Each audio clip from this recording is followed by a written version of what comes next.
서명하십시오, 장관님. 중국 관리가 차갑게 내민 서류를 바라보는 순간 제 손이 떨렸습니다. 99년간 한반토타 항구 운영권 이양 계약서. 사실상 우리나라 최대 항구를 중국에 넘겨주는 문서였죠. 이걸 서명하면 우리 아이들은 어떻게 됩니까? 제 목소리는 간절했지만 그는 시계만 바라봤습니다. 72시간 후에도 답이 갔다면 더 가혹한 조건이 기다릴 겁니다. 문이 닫히자 사무실은 죽음같이 조용해졌습니다. 창밖으로 보이는 콜롬보 항구에는 일자리를 찾지 못한 젊은이들이 멍하니 앉아 있었어요. 과연 우리에게 다른 선택이 있을까요? 그 답을 찾기 위한 여정이 바로 지금부터 시작됩니다. 안녕하세요. 저는 니말라 페레라입니다. 스리랑카 청년고용개발부 장관이죠. 저는 그날 새벽 제 인생에서 가장 무거운 짐을 짊어지게 됐습니다. 우리나라 청년 150만 명의 미래가 제 어깨에 달려 있었거든요. 엄마, 또 떨어졌어요. 19살 딸 샤니가 집에 들어서며 고개를 떨어뜨렸습니다. 대학을 졸업했지만 벌써 6번째 취업 실패였어요. 제가 장관이지만 제 딸조차 일자리를 구하지 못하는 현실이 너무 가슴 아팠습니다. 괜찮아, 샤니야. 엄마가 뭔가 방법을 찾을게. 하지만 솔직히 확신이 없었어요. 우리나라 청년 실업률은 30%를 넘어섰거든요. 문제의 시작은 2017년으로 거슬러 올라갑니다. 당시 스리랑카는 중국의 1대1로 정책에 큰 기대를 걸었어요. 한반토타 항구 개발 프로젝트에 15억 달러를 투자받았죠. 이제 우리도 싱가포르처럼 해운 허브가 될 수 있습니다. 라자팍세 전 대통령이 기공식에서 자신 있게 선언했던 그날이 아직도 생생해요. 저도 그때는 차관이었는데 정말 희망에 부풀어 있었거든요. 하지만 현실은 달랐습니다. 예상보다 훨씬 적은 물동량, 관리비 급증, 그리고 중국의 까다로운 조건들. 결국 2017년 12월 우리는 빚을 갚지 못해 항구 운영권을 99년간 중국에 넘겨줄 수밖에 없었어요. 이건 단순한 임대가 아닙니다. 왕리밍 중국항만공사 대표가 인수식에서 차갑게 말했습니다. 이제부터 한반토타는 중국의 전략적 거점입니다. 그날부터 악몽이 시작됐어요. 우리 젊은이들이 일할 수 있었던 항구 일자리 3,000개가 모두 중국인 근로자로 채워졌습니다. 약속했던 기술 이전도 현지 고용 확대도 모두 거짓말이었어요. 더 심각한 건 다른 분야로도 이런 패턴이 확산되기 시작했다는 거였습니다. 장관님, 콜롬보 항구도 문제예요. 수석 보좌관 아누라가 급히 보고했습니다. 중국 측에서 운영 간섭을 늘리고 있어요. 우리 직원들을 중국인으로 교체하자고 압박하고 있습니다. 제 가슴이 철렁 내려앉았어요. 한반토타에 이어 콜롬보 항구마저 잃는다면 우리나라 경제의 핵심 동맥이 모두 중국 손에 넘어가는 거였거든요. 그런데 진짜 절망스러운 건 따로 있었습니다. 엄마, 우리나라에서 정말 살 수 있을까요? 어느 날 밤 샤니가 창밖을 보며 한 말이었어요. 친구들은 다 외국으로 떠날 준비를 하고 있어요. 여기는 더 이상 젊은이들이 꿈꿀 수 있는 곳이 아니라고 해요. 그 순간 제 눈에서 눈물이 흘렀습니다. 장관으로서가 아니라 한 엄마로서 느끼는 절망감이었어요. 다음 날 사무실에서 또 다른 충격적인 보고를 받았습니다. 장관님, 지난달에만 2만 명의 청년이 해외로 떠났어요. 인재 유출이 심각한 수준에 도달했다는 거였죠. 그러나 더 큰 문제가 저를 기다리고 있었습니다. 바로 그때 왕리밍의 전화가 걸려왔습니다. 니말라 장관님, 내일 만나 뵙겠습니다. 중요한 제안이 있어요. 전화를 끊고 나니 온몸에 소름이 돋았어요. 뭔가 더 큰 함정이 기다리고 있다는 예감이 들었거든요. 과연 중국은 또 어떤 요구를 해올까요? 그리고 우리에게 정말 다른 선택이 있을까요? 다음 날 아침 왕리밍은 평소와 달리 여러 명의 수행원을 대동하고 왔습니다. 모두 차갑고 날카로운 인상의 사람들이었어요. 니말라 장관님, 좋은 소식이 있습니다. 그가 가죽 가방에서 두꺼운 서류 뭉치를 꺼냈습니다. 스리랑카 청년들을 위한 특별한 기회를 준비했어요. 무슨 소리인지 궁금해서 서류를 펼쳐봤는데 제 얼굴이 굳어졌습니다. 중국 본토 공장 파견 근무 프로그램이라고요? 네, 맞습니다. 매년 5만 명의 스리랑카 청년을 중국 공장에서 일하게 해드리겠어요. 제가 서류를 자세히 읽어보니 기가 막혔습니다. 3년 계약, 여권 압수, 임금의 70%는 중국 측에서 관리, 그리고 가장 충격적인 조건이 마지막에 있었어요. 계약 위반 시 본인과 가족이 모든 비용을 배상한다. 표준적인 조건입니다. 왕리밍이 태연하게 대답했어요. 이건 현대판 노예 계약이잖아요. 제가 소리를 지르자 그의 표정이 차갑게 변했습니다. 노예라니요, 장관님.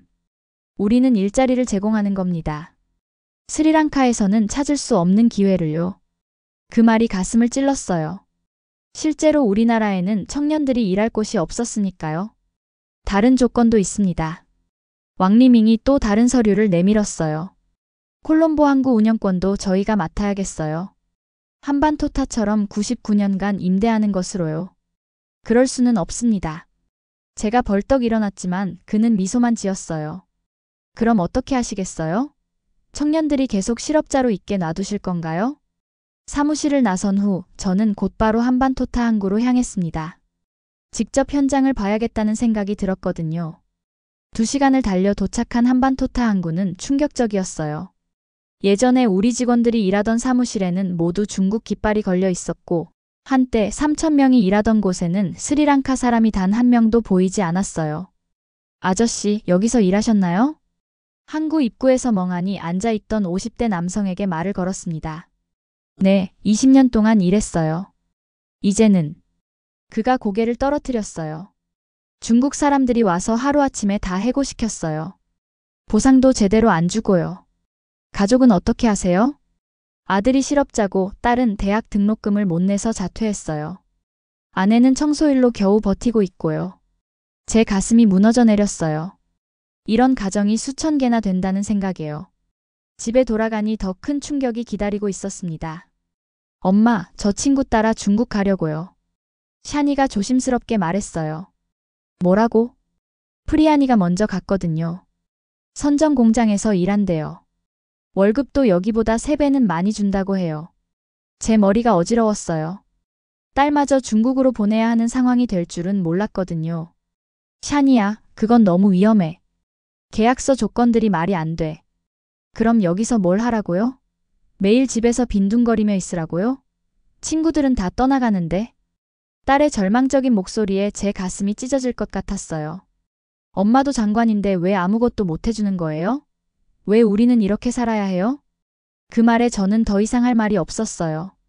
일주일 후 상황은 더욱 악화됐습니다. 장관님, 큰일 났어요.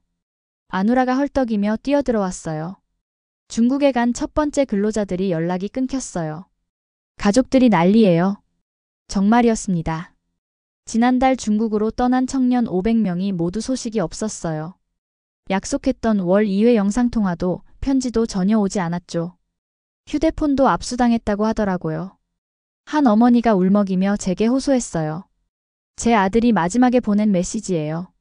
엄마, 여기는 감옥 같아. 도와줘. 그 메시지를 보는 순간 제 온몸에 소름이 돋았어요. 제 아들 다시 데려와 주세요. 제발요. 하지만 저는 아무것도 할 수 없었어요. 이미 계약이 체결된 상황이었거든요. 더 끔찍한 소식이 이어졌습니다. 장관님, 중국 측에서 추가 요구가 왔어요. 또 뭐요? 한반토타 항구 주변 100제곱킬로를 경제특구로 지정하라고 해요. 99년간 중국법이 적용되는 곳으로요. 그게 무슨 소리예요? 사실상 중국 영토를 만들겠다는 거죠. 그리고 바이아 공군기지 사용권도 내놓으라고 합니다. 제 손이 바들바들 떨렸어요. 바이아 공군기지는 우리나라 국방의 핵심이었거든요. 안 그러면 기존 계약도 모두 파기하고 지금까지 빌린 돈을 즉시 변제하라고 해요. 그날 밤 긴급 내각회의가 열렸습니다. 이제 중국말을 들을 수밖에 없습니다. 재무장관이 무기력하게 말했어요. 우리 외채가 600억 달러예요. 중국 돈이 절반 이상이고요. 당장 갚을 수 있는 돈은 없어요. 그럼 우리나라를 통째로 팔아넘기자는 말입니까? 국방장관이 분노했지만 뾰족한 대안은 없었어요. 다른 나라의 도움을 요청해봤지만 모두 거절했어요. 외교장관도 한숨을 쉬었습니다. IMF는 더 가혹한 조건을 내걸었고 서방 은행들은 대출을 거부했어요. 총리가 긴 한숨을 쉬었습니다. 니말라 장관, 다른 방법은 정말 없소? 모든 시선이 저에게 쏠렸어요. 하지만 저도 막막했습니다. 그때 제 핸드폰이 울렸어요. 샤니였어요. 엄마, 저 내일 중국 가요. 더 이상 기다릴 수 없어요. 언니들도 다 떠났어요. 샤니야, 제발. 엄마는 장관이니까 몰라요. 우리가 얼마나 절망적인지. 여기 있으면 정말 아무것도 할 수 없어요. 전화를 끊고 나니 눈물이 쏟아졌어요. 장관으로서도 엄마로서도 완전히 실패한 기분이었거든요. 다음 날 새벽 왕리밍이 최후 통첩을 들고 왔습니다. 72시간 드리겠습니다. 그 안에 모든 계약서에 서명하세요. 그가 내민 서류를 보고 저는 말을 잃었어요. 콜롬보 항구 99년 임대. 바이아 공군기지 50년 사용권. 매년 청년 10만 명 중국 파견. 스리랑카 주요 광산 채굴권. 모든 통신 인프라 중국 업체 독점.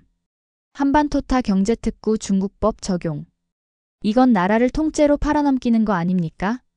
팔아넘긴다니요, 장관님. 왕리밍이 차갑게 웃었어요. 우리는 도움을 주는 겁니다. 혼자서는 아무것도 할 수 없는 나라를 위해서요.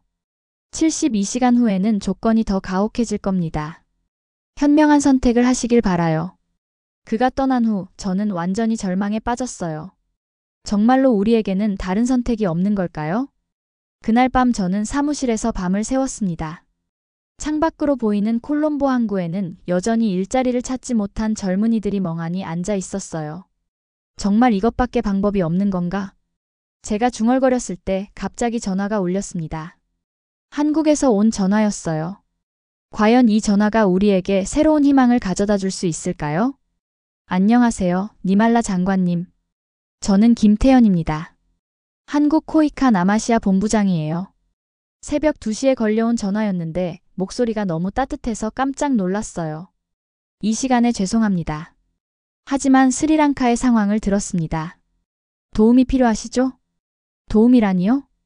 저는 반신반의했어요. 그동안 서방 국가들은 모두 외면했었거든요. 내일 콜롬보로 가겠습니다. 직접 만나서 이야기하고 싶어요. 다음 날 오후 김태현 본부장이 정말로 왔습니다. 50대 중반의 온화한 인상이었는데 혼자가 아니라 여러 전문가들과 함께였어요. 장관님, 저희가 도울 수 있는 방법이 있습니다. 회의실에서 그가 프레젠테이션을 시작했어요. 한국형 직업기술교육원을 스리랑카에 설립하는 겁니다. 청년들이 실무 기술을 배워서 바로 일할 수 있도록 하는 거죠. 비용은 얼마나 드나요? 제가 조심스럽게 물었어요. 중국처럼 나중에 엄청난 대가를 요구할까봐 걱정됐거든요. 무상입니다. 김 본부장의 대답에 저는 귀를 의심했어요. 무상이라고요? 네, 맞습니다. 한국 정부와 기업들이 공동으로 지원합니다. 대신 조건이 하나 있어요. 역시 조건이 있구나 싶었어요. 스리랑카 청년들이 성공해야 한다는 조건입니다. 그 말에 제 눈물이 핑 돌았어요. 이런 조건이 있을 줄은 몰랐거든요. 왜 우리를 도우려는 건가요? 한국에게 무슨 이익이 있나요? 김 본부장이 잠시 침묵하더니 말했습니다. 60년 전 한국도 스리랑카와 비슷한 상황이었어요. 일자리 없는 청년들, 희망 없는 현실. 하지만 우리는 교육으로 일어섰습니다. 그가 옛날 한국 사진들을 보여줬어요. 1960년대 한국 청년들도 일자리를 찾아 독일로 갔어요. 간호사, 광부로 말이죠. 그때의 절박함을 우리는 기억합니다. 그래서 이제는 우리가 도울 차례라고 생각해요. 받은 도움을 다시 나누는 것, 그게 진짜 발전 아닐까요? 제 가슴이 뭉클했어요. 이런 마음으로 도움을 주겠다는 나라가 있을 줄은 몰랐거든요. 구체적으로 어떤 도움을 주실 건가요? 우선 콜롬보에 종합기술교육원을 세웁니다. IT, 용접, 전기, 자동차 정비, 요리까지 실무 중심 교육이에요. 옆에 있던 이선미 기술교육 전문가가 설명을 이어갔어요. 6개월 과정으로 실무진이 직접 가르칩니다. 그리고 졸업 후에는 한국 기업들이 취업을 보장해요. 한국 기업들이요? 네, 이미 20개 기업이 참여 의사를 밝혔어요. 삼성, LG, 현대, 포스코 같은 대기업부터 중소기업까지요. 정말 믿기지 않았어요. 그리고 가장 중요한 건 이거예요. 김 본부장이 강조했습니다. 모든 교육은 스리랑카에서 진행됩니다. 청년들을 다른 나라로 보내지 않아요. 여기서 기술을 배우고 여기서 일하게 할 겁니다. 그 순간 제 머릿속이 번쩍했어요. 중국은 우리 청년들을 데려가려 했는데 한국은 여기서 기술을 가르쳐 주겠다는 거였거든요. 언제부터 시작할 수 있나요? 한 달 후면 1차 교육원이 개원할 수 있어요. 이미 한국에서 장비와 강사진을 준비해 놨거든요. 정말이었습니다. 한 달 후 콜롬보 기술교육원이 문을 열었어요. 첫날 1000명의 청년이 몰려들었습니다. 엄마, 저 이거 해볼게요. 샤니가 신나서 달려왔어요. IT 과정에 등록했다고 했죠. 정말? 괜찮겠어? 김 선생님이 너무 친절해요. 그리고 여기서 배우면 삼성에서 일할 수 있대요. 정말 삼성이에요. 딸의 밝아진 표정을 본 건 정말 오랜만이었어요. 첫 번째 기적은 3개월 후에 일어났습니다. 장관님, 첫 졸업생들이 모두 취업했어요. 아누라가 기쁜 소식을 전했습니다. 정말요? 네, 200명 전원이요. 삼성전자 스리랑카 법인에서 80명, LG에서 60명, 나머지는 현지 한국 기업들에서 채용했어요. 더 놀라운 건 급여였어요. 기존 스리랑카 평균 임금의 3배였거든요. 이제 우리 청년들이 중국 갈 필요 없어졌네요. 정말로 중국행을 준비하던 청년들이 하나둘 마음을 바꾸기 시작했어요. 6개월 후 김태현 본부장이 더 큰 계획을 가지고 왔습니다. 이제 2단계로 넘어가죠.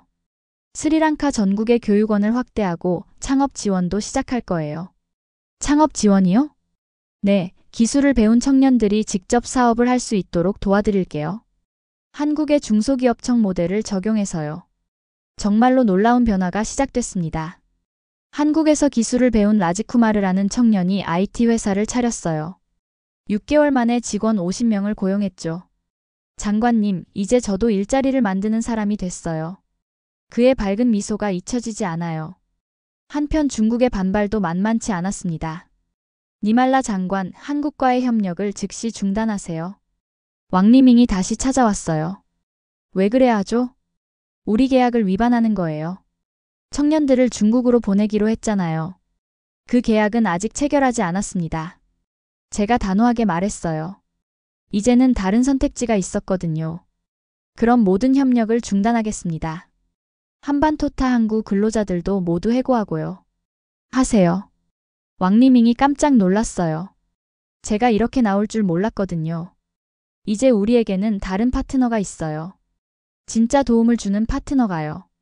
그 순간 김태현 본부장이 들어왔습니다. 실례합니다. 급한 소식이 있어서요. 그가 기쁜 표정으로 말했어요. 현대중공업에서 한반토타 근처에 조선소를 짓겠다고 합니다. 5,000명을 고용할 예정이에요. 왕리밍의 얼굴이 새파랗게 변했어요. 그리고 포스코에서도 제철소 건설을 검토 중이래요. 1만 명 고용 예정이고요. 이제 형세가 완전히 바뀐 거였어요. 1년 후 스리랑카는 완전히 달라져 있었습니다. 장관님, 청년 실업률이 15%로 떨어졌어요. 정말 기적이었어요. 30%였던 실업률이 절반으로 줄어든 거거든요.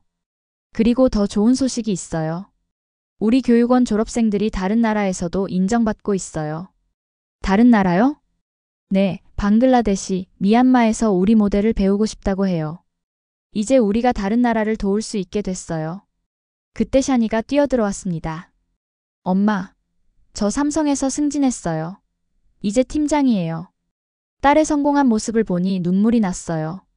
그리고 엄마, 저 내년에 결혼해요. 한국에서 기술 배운 라메쉬랑요. 정말 꿈만 같았어요. 1년 전만 해도 절망에 빠져 있던 딸이 이제는 성공한 직장인이 되어 결혼까지 하게 됐다니요. 김태현 선생님도 결혼식에 오신대요. 저희에게는 진짜 은인이거든요. 그 순간 저는 깨달았어요. 진짜 도움이란 이런 거구나. 물고기를 주는 게 아니라 물고기 잡는 법을 가르쳐 주는 것.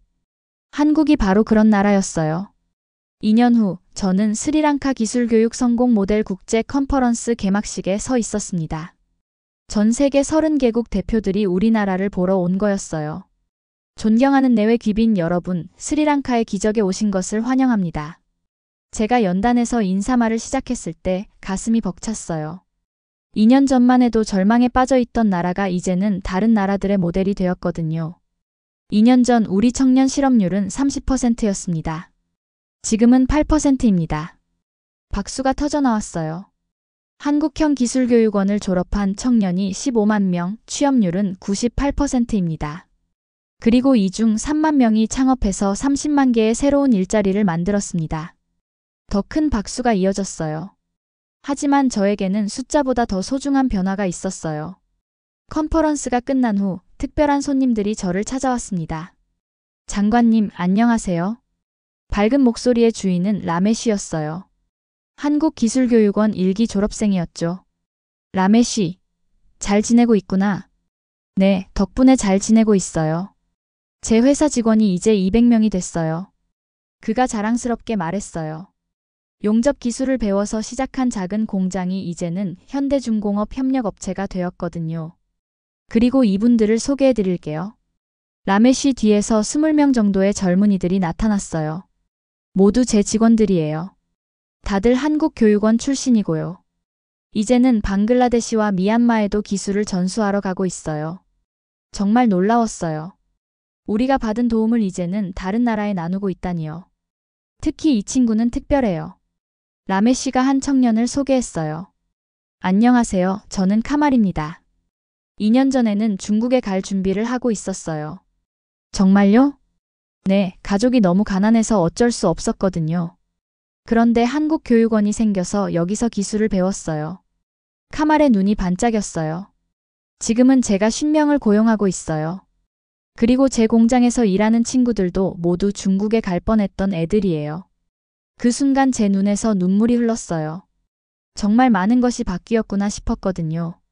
그런데 장관님, 더 큰 소식이 있어요. 카말이 흥미진진하게 말했어요. 다음 달에 김태현 선생님이 오세요. 새로운 프로젝트 때문에요. 새로운 프로젝트? 그때 익숙한 목소리가 뒤에서 들려왔어요. 깜짝 선물이었는데 들켜버렸네요. 돌아보니 김태현 본부장이 웃으며 서 있었어요. 김 본부장님, 언제 오셨어요? 방금 도착했어요. 중요한 발표가 있어서요.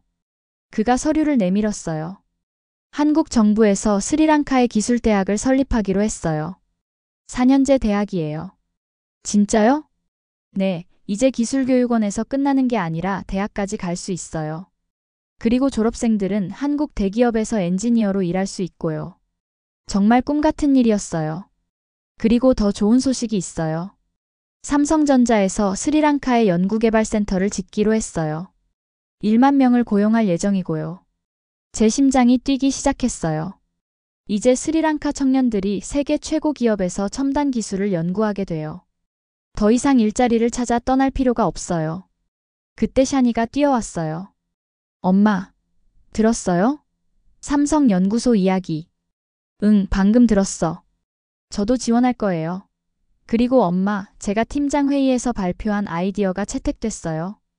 딸이 너무 자랑스러웠어요. 2년 전만 해도 절망에 빠져 있던 아이가 이제는 당당한 직장인이 되어 있었거든요. 어떤 아이디어인데? 스리랑카 청년들을 위한 멘토링 프로그램이에요. 한국에서 배운 기술과 노하우를 후배들에게 전수하는 거죠. 정말 자랑스러웠어요. 받은 것을 다시 나누려는 마음이 얼마나 아름다운지요. 며칠 후 더욱 놀라운 일이 벌어졌습니다. 장관님, 왕리밍이 면담 요청을 했어요. 2년 만에 다시 나타난 그의 모습은 많이 달라져 있었어요. 예전의 오만함은 사라지고 겸손한 표정이었죠. 니말라 장관님, 오랜만입니다. 무슨 일로 오셨나요? 솔직히 말씀드리겠습니다. 중국도 한국의 방식을 배우고 싶어요. 한국의 방식을요? 네, 사람을 데려가는 게 아니라 기술을 가르쳐주는 방식 말이에요. 우리도 그렇게 하고 싶어요. 정말 놀라운 변화였어요. 한반토타 항구 근로자들을 다시 고용하고 기술 교육도 제대로 하겠어요.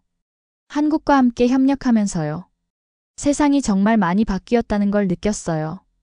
1년 후 스리랑카는 또 다른 기록을 세웠습니다. 장관님 축하드려요. 아누라가 신문을 들고 뛰어왔어요. 유엔에서 스리랑카를 청년 고용 모범 국가로 선정했어요. 정말이었어요. 유엔 청년 고용 특별상을 받게 된 거였죠. 그리고 더 좋은 소식이 있어요. 아프리카 20개국에서 우리 모델을 도입하고 싶다고 해요.